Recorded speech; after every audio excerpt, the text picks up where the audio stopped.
Maithili express की शानदार प्रस्तुति। साल भर पे एक बार आएंगे, विद्या दे के जाएंगे।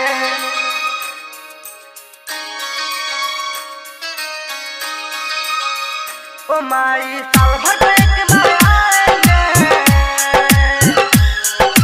विद्या दे के जाएंगे।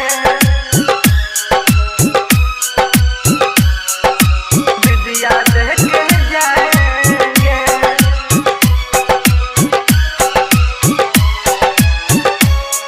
खुशी रिकॉर्डिंग स्टूडियो बलुआहा। नाचो रे झुमोरे, नाचो रे झुमोरे, माई आ गयो रे, आ गयो रे। हो नाचो रे झुमोरे, माई आ गयो रे। मन के श्रद्धा पुराएंगे।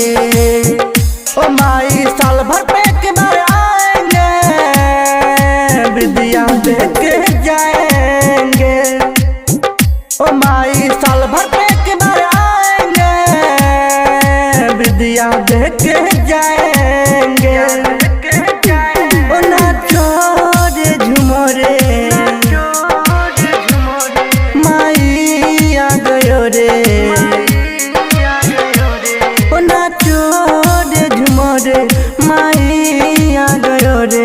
मन के श्रद्धा पुराएंगे। साल भर पे एक बार आएंगे, विद्या दे के जाएंगे। ओ माई साल भर पे एक बार आएंगे, विद्या दे के जाएंगे। DJ Sumit Satish रईमा, DJ Sumit Satish रईमा, DJ Sumit Satish रईमा।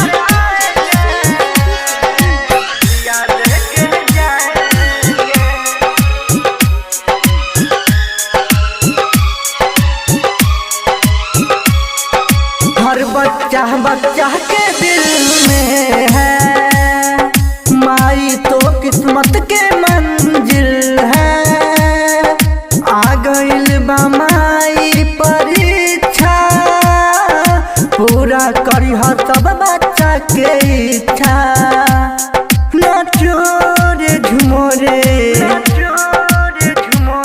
माई आ गयो रे, ओ नाचो रे झुमोरे, माई आ गयो रे। मन के श्रद्धा पुराएंगे। साल भर पे एक बार आएंगे, विद्या दे के जाएंगे। ओ माई साल भर पे एक बार आएंगे, विद्या दे के जाएंगे। खुशी रिकॉर्डिंग स्टूडियो बलुआहा।